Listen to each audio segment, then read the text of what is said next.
Hello everybody, Planet Walls here. I am here for the first round of the Classic Quarter 2013 Winter Invitational. I am in this tournament, but I have a bye right now.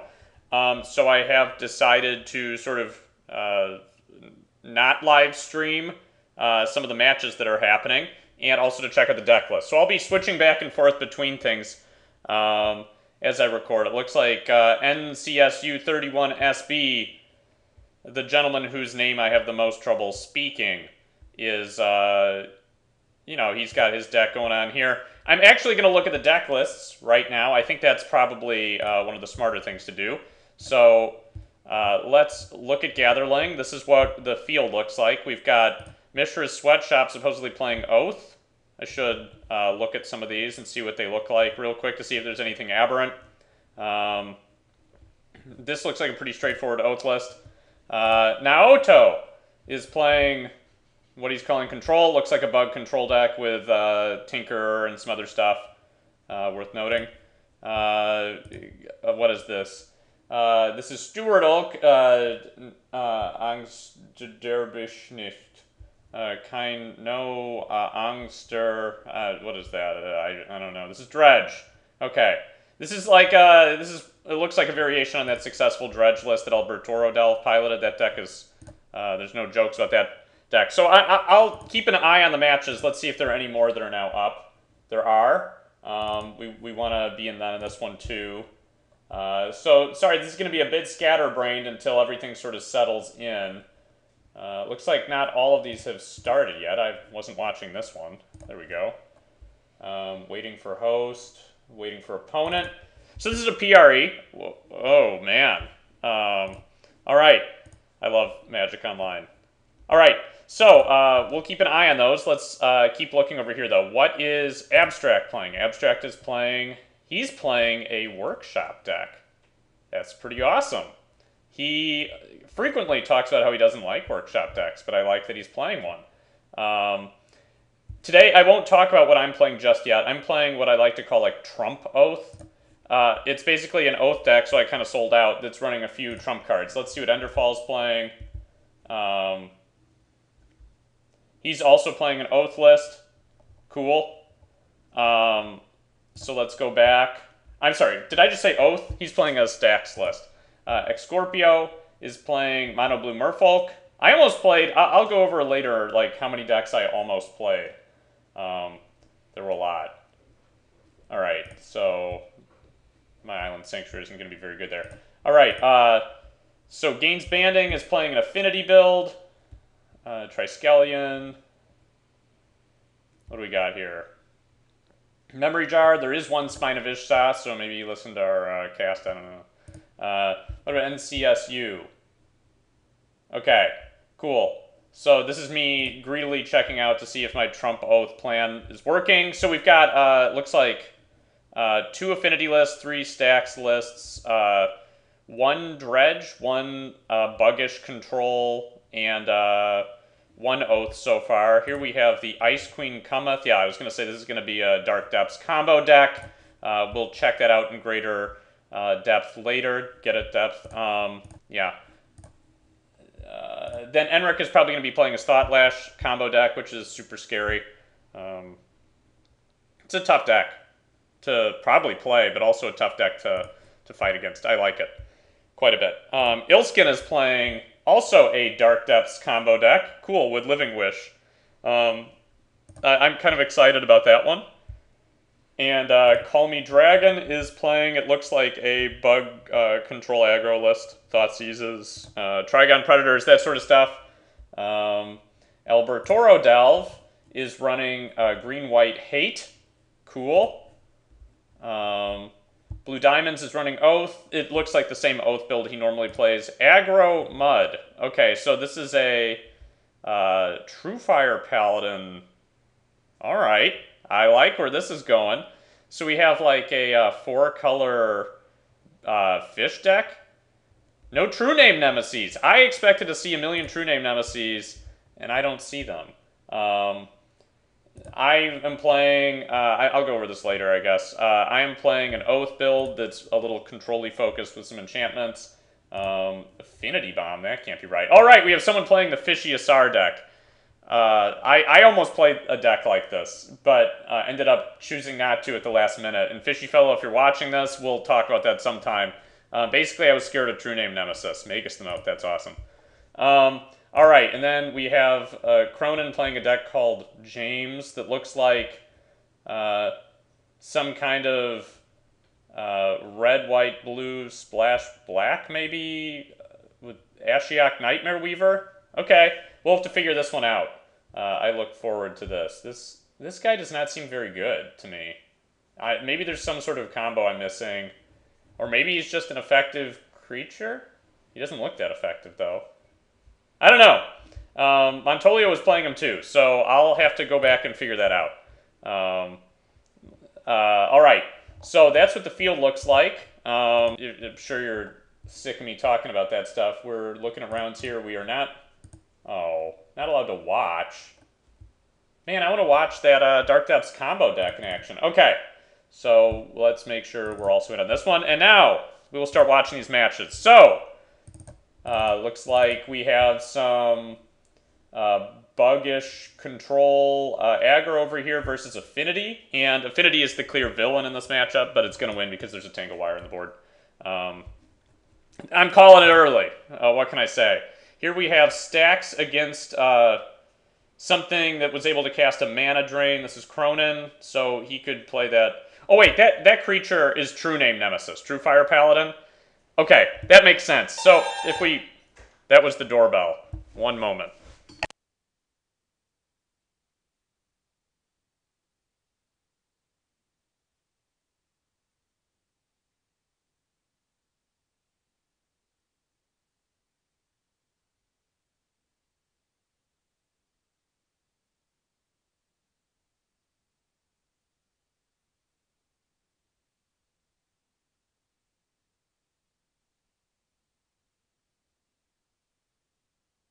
All right, sorry about that. This was, urgent because the cast was canceled, so it's a little bit haphazard. Mr. Sweatshop has won.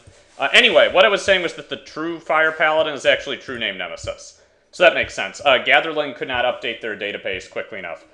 And this is a giant advertisement for Mtgo Academy on accident. Sorry to configure your playing field into that, Zach. But we see here one villainous workshop-based deck fighting against another one, which is always good. Whew, I'm out of breath. I'm talking too much.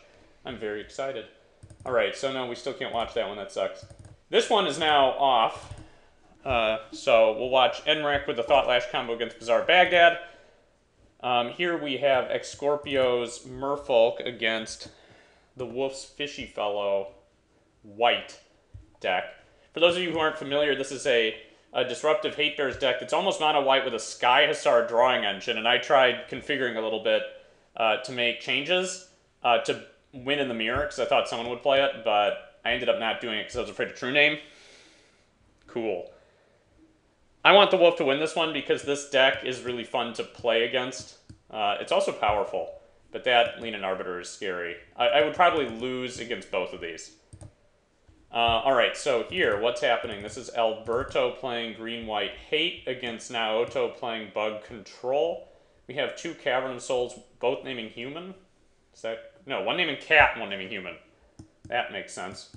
It actually does, probably because there are Relic Orders in there too, which are also cats. Now we have... Let's see. Oh, Cronin has won the game. Let's see what that game state looked like. That probably involved a True Name Nemesis. It did not. It just involved a terrible draw by Scott and a good draw by Cronin, which is possible. So now that I know those are True Fire Paladins, it makes a little bit more sense. I'm sorry, not True Fire Paladins, True Name Nemesis. All right, let's... We want to get back in that game, because I want to see a True Name Nemesis in action. Okay, so now Naoto, this is a, like, 4-color aggro gush deck with Death Rights. He's Demonic Tutoring for something. What's he going to Demonic Tutor for? I mean, we're not going to see. He's got 9 cards in his hands. I'm sure he can do something. He probably Demonic Tutored for that Mana Crypt. And over here, in the Wolf versus X Scorpio, we have a Relic Warder copied by a Phantasmal Image? Yes. That took a Chrome Mox. I love it.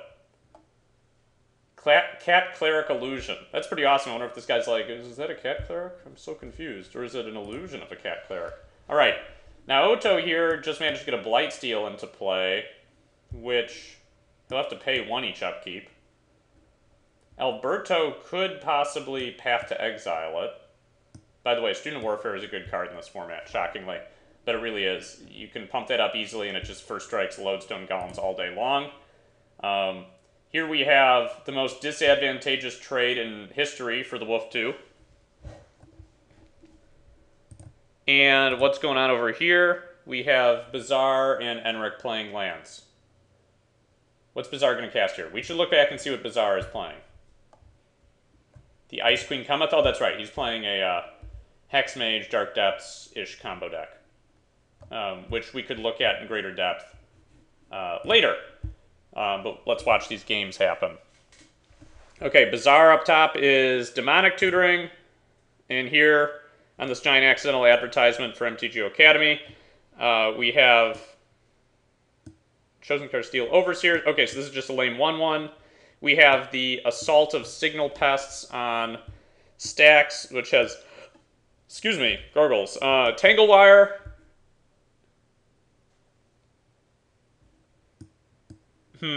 I actually don't know who this looks worse for. The life total actually matters. Games Banding has a Tolarian Academy, though, and this Mishra's Factory is relevant. That Mana Vault is not quite as relevant, but I guess it's another permanent to tap necessary, or if necessary. This Frogmite really matters.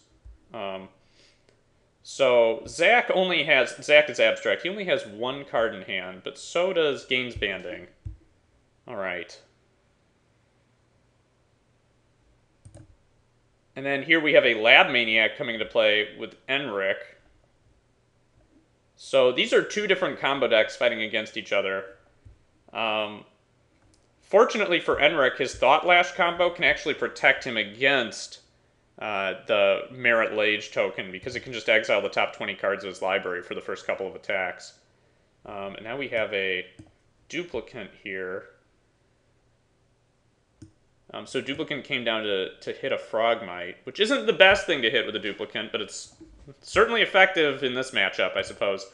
A 2/2 is a pretty big creature. And here we have the lovely classic playable Banisher Priest. One of my quote-unquote innovations to the deck was to put Fiend Hunters in instead of Banisher Priests, because I thought that they did better in the mirror, living as 1/3s. I also put a Nykthos in the deck. And an 8.5 Tails, which, if you don't know what that is, you should look that guy up, because he's actually pretty powerful.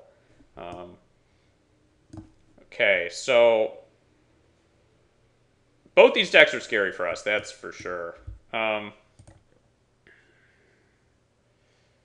We're playing, like I said, Oath, which is a fragile deck. I've never actually played a mainstream deck like that. It has modifications, but it's just not the strongest.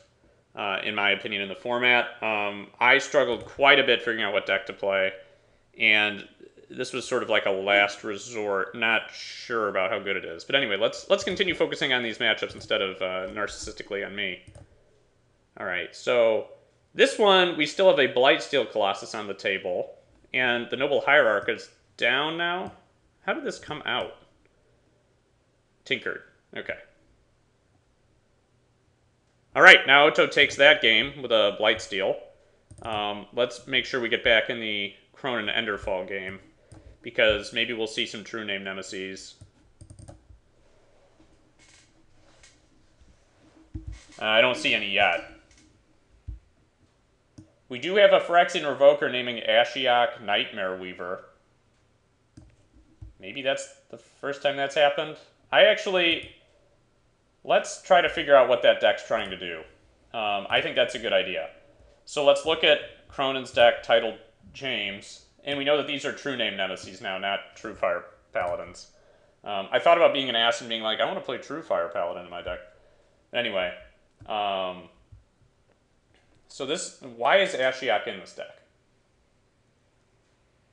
Put a creature card with converted mana cost X exiled with Ashiok onto the battlefield under your control. Okay. I'm not sure why this is in here. I'm kind of confused. I don't... I guess it's like a control trump. This deck also has stifles. But I don't see the synergy between this and like True Name Nemesis, except the True Name, I guess, protects it. And then it tries to win the game on its own.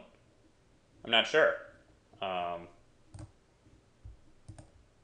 So what do we have here? We have gains banding. So Affinity wins that match, or that game at least.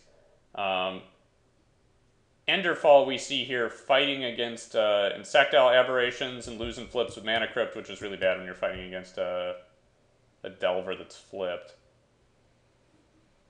So let's see here.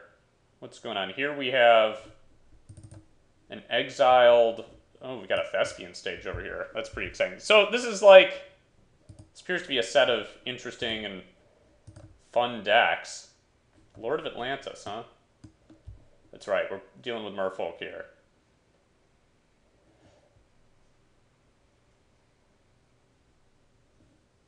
Alright, so... I don't know what to say about this matchup right now. I'm speechless. But it involves a 3/3 first strike getting in there. Yeah! Alright. And then here we have two Lab Maniacs, which are not the most effective beaters, but they appear to have been doing something over here. Enric also does record on YouTube, as people have informed me. And I've watched some of the videos. He's pretty good. Let's make sure we're hitting everything. This matchup still hasn't quite happened yet. What's going on with this one? Were we already watching this one? This is Affinity versus Stax. And out of these two, I think I'd rather play against Stax. That's my logic right now. All right. That's a pretty intimidating start for Affinity. The thing about Affinity is it can dump enough permanents onto the table that Stax can't tap them all down with Tangle Wire. And its Lodestone Golems are less effective too, of course. So let's see. Over here, we have... Who's going to pull this game out? I think it's partially going to depend on Mana Crypt, honestly. But Scott really needs to land something like a Worm Coil if he wants to definitively pull back in. He wants to not lose Mana Crypt flips in order to get back in this one. In some ways, I'm rooting for Scott to lose just because I want a stream to happen. So, I mean, I wish him well and the best, but I would really love a stream. And he would start one up. Let's see, so he's going to push down to 6. Is he gambling that the Mana Crypt is just not going to kill him here with the combination of the Delver? That's my guess as to what's happening on Scott's side of the board. He only has one land in hand.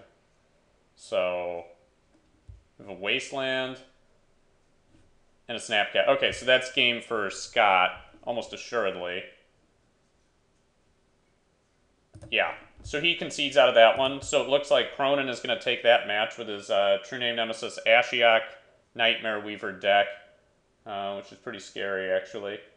And here we have gains banding, now fighting against Precursor. Precursor is pretty good against Affinity. But here we're going to be playing something for 6 mana, maybe? Not sure what this is going to be. Lodestone, okay. That's not very surprising. So this is still an interesting match. Saw, looked sad, Mana Crypt.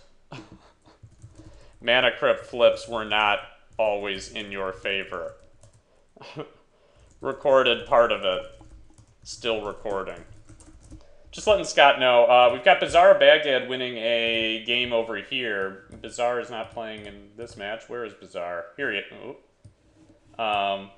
So over here we have Bizarre winning with a Merit Lage token. Okay, so Enric loses that game. We're watching that one already. No, this one is the one that's blocked, unfortunately. What's going on in this Blue Diamonds matchup? We've got an exiled Blightsteel. Not sure what else is happening here. We've got no Oath on the board, but a bunch of libraries. They can draw 2 cards here. Yep, there's one. There's two. That's nuts, man. Library's crazy. All right, and then what's he going to do with all those cards? He seems clearly in a better position than Mishra's Sweatshop, which is a great name, by the way. Okay, we got Surgical Extraction here, which I think is one of the more powerful cards to play right now against Dredge. I guess probably against Deathrite Shamans too. I don't know. I have to think about that. And then over here we've got a lot of thinking happening still. Wow, here's some excitement. We've got how many golems on the table? We have 10 golems if you count Lodestone. So that's a lot of golems. Some of them are going to get in now. I have a feeling this Ravager is going to be sacrificing this Mana Vault and maybe 2 Skull Clamps to turn into a 4/4 and eat one of these guys. Then he goes to 12. That's almost assuredly what's going to happen. Yeah. And it happened. But I'd say the way that this board is set up is not looking good for gains banding. And then here we have a Time Vault. Blue diamonds just dropped on the board. Does he have the Voltaic key? That is the question. Can you unlock the vault? He's going to give his opponent another Ghost Spirit. You can tell this was a woman because of her hair, and because of her shapely spirit body, and because her head looks like you're getting hypnotized by the Hypnotoad.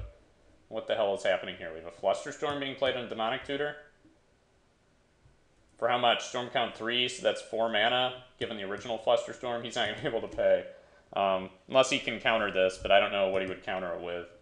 So, trigger this. Alright, good. That Demonic Tutor is getting countered. Here we have Naoto with another Blightsteel Colossus on the board. And a Fast Bond out. So, not sure what Alberto's going to do about that. Naoto takes that match over Albertoro Delve.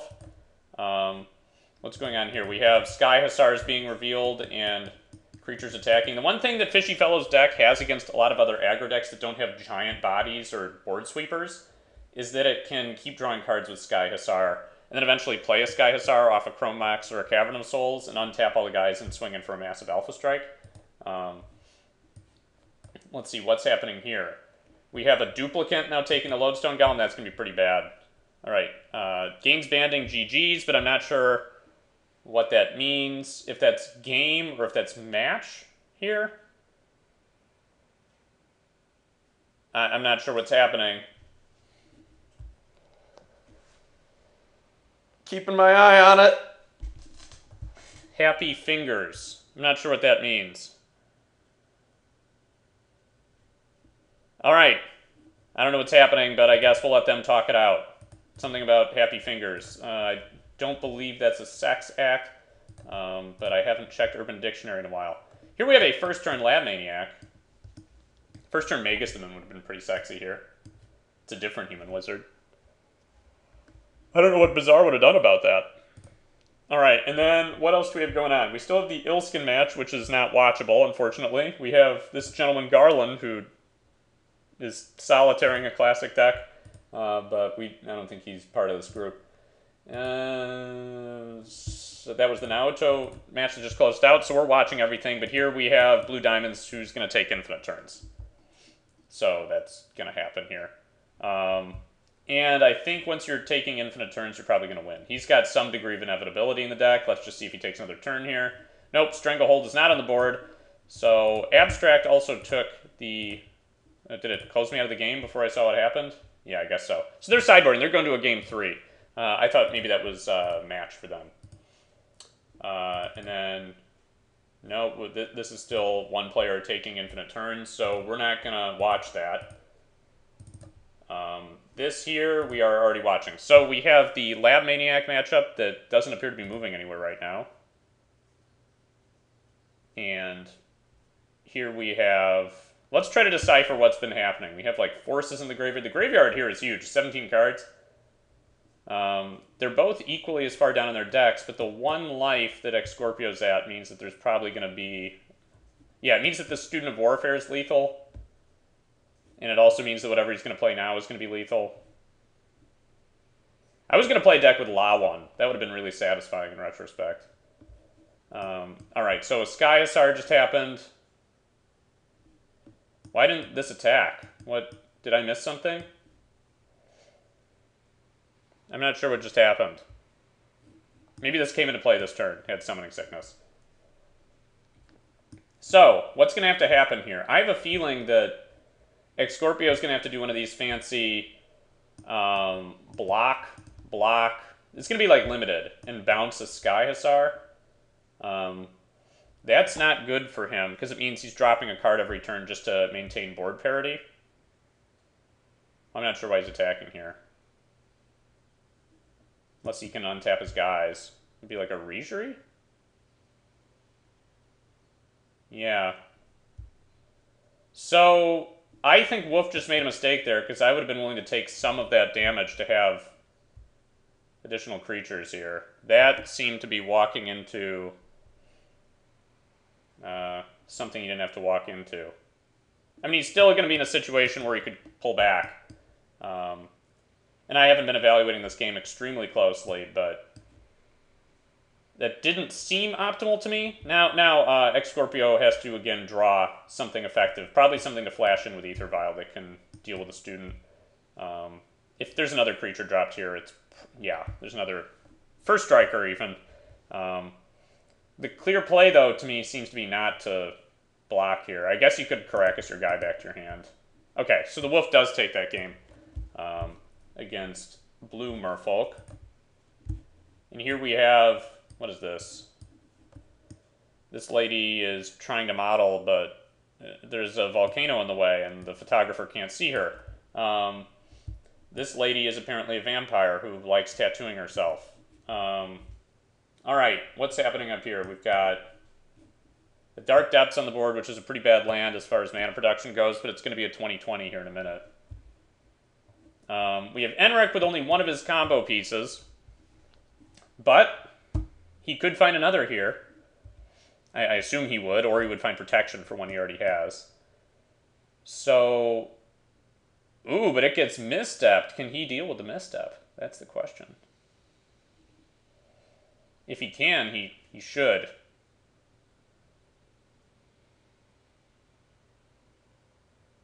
I mean, maybe what he's thinking right now is, okay, so if this gets countered, the only shot I have to win is to draw the other combo piece. In which case, I guess, like, he should let this misstep resolves if he has the opportunity. But that doesn't seem right to me. Alright. Anything else happening here that we're missing? We were missing this game. We've got... Uh-oh, looks like Gaines Banding is off to a bigger start with this Lodestone. And this Sol Ring is doing nothing, and there are no lands on the board. So Abstract could lose this one to Affinity. Ghost Quarter isn't the most effective card he could have played there. Then the question is, do you kill this Ancient Tomb? Because it's kind of a problem for him that this Revoker is naming Sol Ring. Revoker is nuts, man. Alright. And then here we have... What happened here? This Vampiric Tutor resolved? No, it appeared not to. So, if Enrek can't do anything probably to win the game this turn or play a Thought Lash, oh, there's Thought Lash, so that's one of the combo pieces. So maybe Vampiric Tutor was looking for a Force of Will. But opponent has Force of Will too, so... Oh, they both have it. Alright. So that's probably game unless Bazaar can quickly deal with the Thought Lash. Because he's still got 50 cards in his library, right? That's quite a few cards. Bazaar, Baghdad's exiled? Yeah, so that makes sense. Alright, so we're dealing with Thought Lash exiling 20 cards here. And then exiling the rest of the deck during upkeep. And if Bazaar can eliminate the Laboratory Maniac, he probably wins. That's why this combo deck makes me nervous, because if you can remove the Lab Maniac, it's probably really bad for the Lab Maniac player.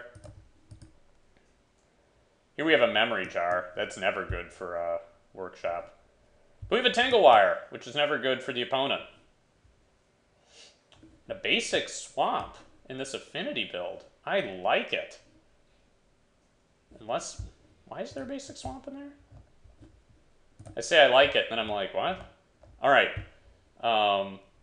Yeah, let's look at that. Nothing clever, just affinity, but it has a swamp in it. Is that to bring in for Ghost Quarter? I wonder if it's just in the main in case of Ghost Quarter. Sort of makes sense. Why do I pick Swamp? I know why you didn't pick Island, because they're Island Walkers. I might have picked Plains. Nah, there's a Dismember. That's why. So it can potentially reduce pain. Alright, so we have Skull Clamp here, which is actually turned off, but it can be tapped to a Tangle Wire. But this Tangle Wire is going to tap itself, and yeah, maybe, so he's got to find something good to cast here, like another Tangle Wire.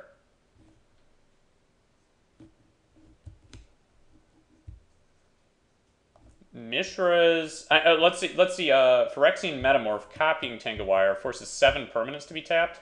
What does that do? 1, 2, 3, 4, 5, 6, 7. Yep! There we go! That Gaia's Cradle is gone, so Tangle Wire is going to stall this game out forever. You guys can see, you know, Tangle Wire's work now.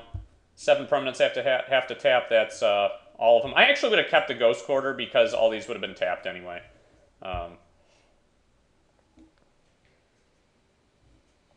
Yep. Takes 1 from Mana Vault, which, you know, isn't that strong, but here 5 permanents taps, so these all tap. That means Abstract still has to do something, because otherwise Memnite is huge here, because that creates exactly enough damage to kill Abstract. That was huge. Alright, so that means Abstract has to do something here, right? He has to, like, play another dude, or... So let's see, 1, 2, 3, 4, 5, 6, 7. That means 2... No, never mind. This isn't going to be quite enough damage. 1, 2, 3, 4, 5, 6, 7.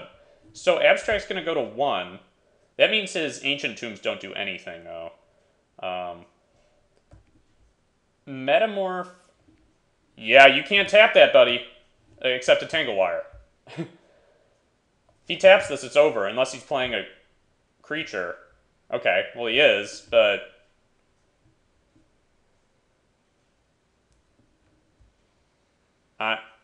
That's interesting, because now what Gains Banding is going to do is he's going to leave this Revoker tapped, probably. Alright, so 5 permanents get tapped. The Mana Vault is already tapped. So, seems to me that he should probably maintain his aggression here, tapping all the lands in Memory Jar. Yeah, and the Skull Clamp, obviously, because it doesn't do anything untapped.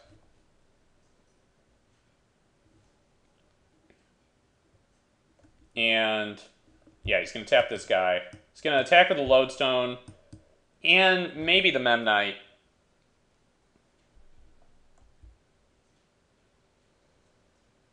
Yeah, they're both getting in there. I don't know what I would block here. I might actually block the Memnite. Unless I felt like I needed to use that Ancient Tomb. But since... would he block the Lodestone? Ah! Another Memnite. What a nutty draw. Alright. So 3 permanents are getting tapped, and one of them... I don't know. I guess Ancient Tomb stays untapped, so it can actually add mana. Soul Ring probably gets tapped because the... so these 3 are probably going to be the tapped stuff. Alright. So he's got to be able to do something with 5 mana and 3 cards. And one of them could be land. What would work for him here? His opponent is going to be able to do something insane with Memory Jar.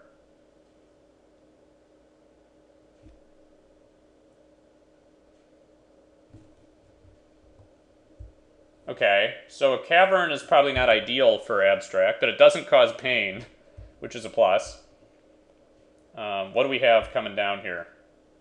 I was going to say if this is Wormcoil, this is serious, but that's not Wormcoil. Enric has won the game, so we knew that was going to happen. Alright. So that does 2 for Gains Banding. Now he has to tap down 3 permanents. It'll be a Skull Clamp. Maybe the 2 lands, leaving Memory Jar open? Not sure. Because Memory Jar can find some mana sources and dump everything onto the board, but you normally only want to use this when Yes, I love it too. What am I trying to say here? It really depends on what the one card is in Gainsbanding's hand too. But whether he taps Memory Jar or something else is the question. Because Abstract's at 3 life, hitting him with a Memnite makes his Ancient Tomb unusable. And attacking with a Revoker is probably too dangerous. Yes, I love Thought Lash too, Bobby. Alright, so this is apparently the last game, I guess? Unless, wait, is this one still going? Oh, they go to a third game. Bizarre and Enric. Great. So we have that to watch too. So as of now, we're just checking out what Gainsbanding is tapping with Tangle Wire. I'm actually kind of excited about this one because it's been so close. Dismember. Oh, man. Okay, so I think what happens here probably is that both the Memnites get in and the Revoker stays back, maybe? Why didn't he tap the Skull Clamp? Oh, I guess he's still going to. Okay. That's cool, though. Dismember, we got a sideboard card. Alright. So, if one of these Memnites gets through Ancient Tomb, it's off. I think if you... He goes to 5, right. I think you have to let both of them get through because you're hoping still to be able to return damage. And Ancient Tomb being unusable is unusable no matter what. So at this point, Ancient Tomb totally sucks. I would say things are not looking good for Abstract here still. I know that's been true sort of universally. He really probably needs to find a Wormcoil engine. I don't... Oh, that sounds horrible. Pack Rat sounds horrible. Alright, so what do we have here? Anything? I'm suspecting a GG from Abstract, but... This has been a pretty good game. Another Tangle Wire, what would that do? Nothing. I don't think. Unless that's... No, another Tangle Wire wouldn't work. Yep, that's over. Alright. So, Abstract GG's that one, and then the last match is this. We've got a Thespian stage out.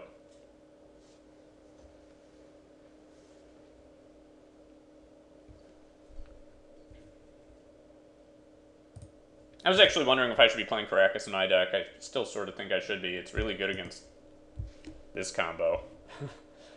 Alright. So... A top? Alright. Gets annulled. That's awesome. Annull's a great card.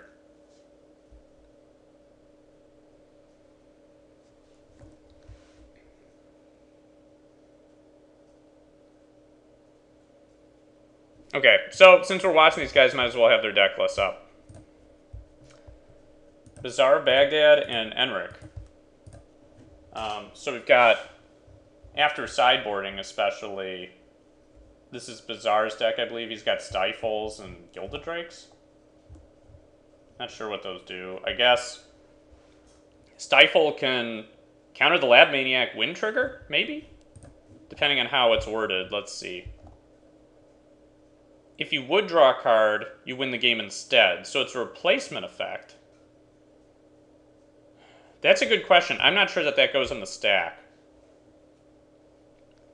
If it does, then you can counter it with Stifle, which would be hilarious. But I don't think it can. Here, this is interesting. I bet Bizarre Baghdad uses Thespian Stage and Soul Ring to turn it into an Underground Sea or Polluted Delta here, because why not? I would turn it into a Polluted Delta. Just because it might force him to crack it? Yeah, I guess not. Okay, that's fine.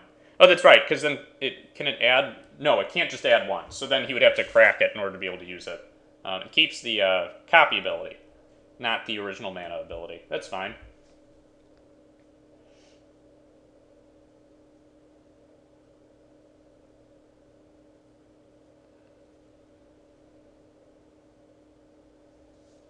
So what do we have going on here? We've got nothing happening. Well, that probably seems pretty good for Enric. Enric Vampiric didn't do anything either. Okay, never mind. We've got a Vampiric tutor. That's pretty good. So this is for sure going to find one of the two combo pieces. I just don't like playing combo decks. I can't just cast spells that don't do anything. I mean, I cast spells that don't do anything all the time, but they, like, do something bad. I just can't handle it when they do nothing by themselves. Like, in a combo deck, you have to run pieces that suck by themselves. Alright, so he let the tutor get countered, which probably means he doesn't have any way to back it up, or he's just playing the long game. Brainstorm's like a tutor for the top 3 cards of your deck. Sometimes that's better. Alright.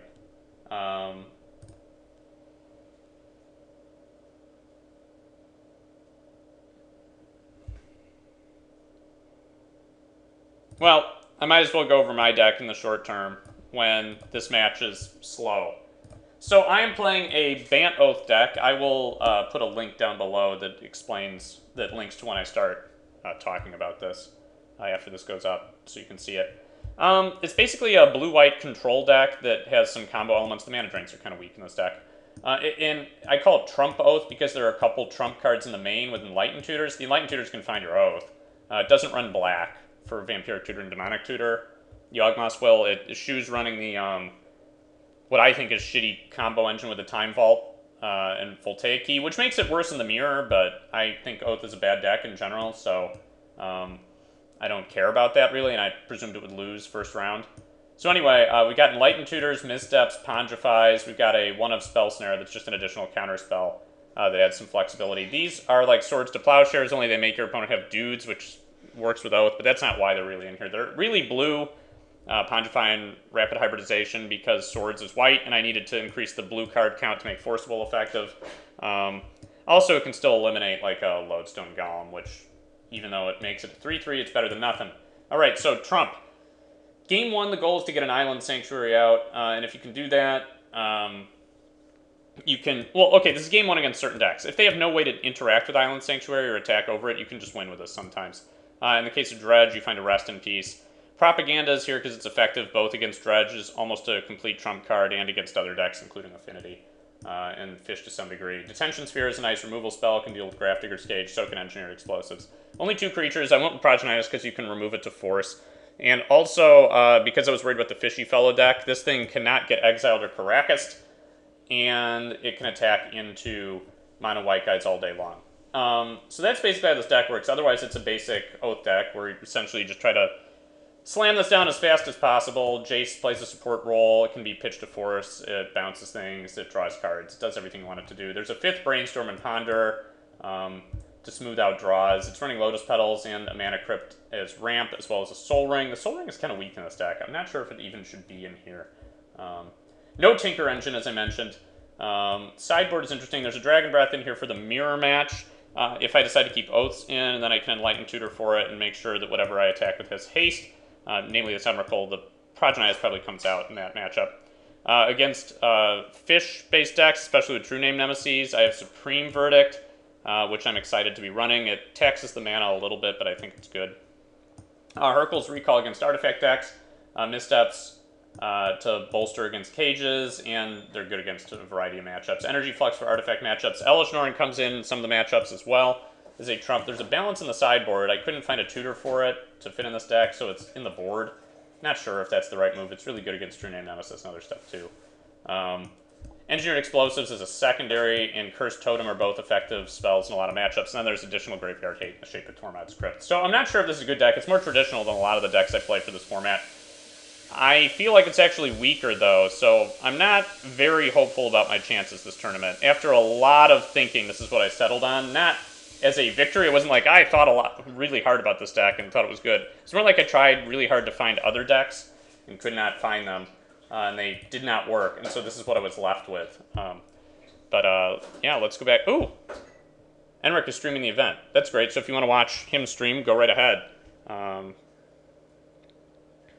Oh, this round without a microphone. It happens. I'm sure he's streaming it from his perspective, though, which is... I mean, that's cool. It's just I wish we had a public stream with a conversation going. If one of those happens, I'll join the conversation after I drop out of the tournament. But as of now, we're just finishing watching these two jokers play. What's going to happen here?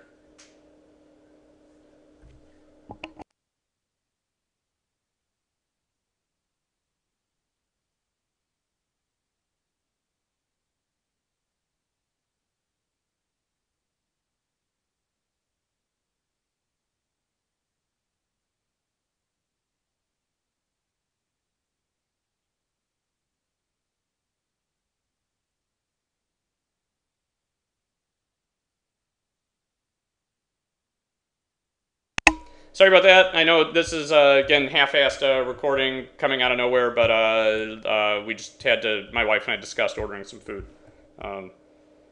It's the first day after the semester. Grading is almost done at this point, which is nice. I only have some lingering papers. This lady, you know, when an X-Files like growth starts growing out of the back of your head, it makes sense that you would start coughing up Greek figures in math.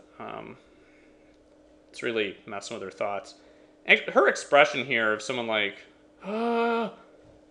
looks really like she's about to throw up. It's so gross to me. Do you think, like, he used, like, his girlfriend or wife at the time as, like, a model for Thought Lash?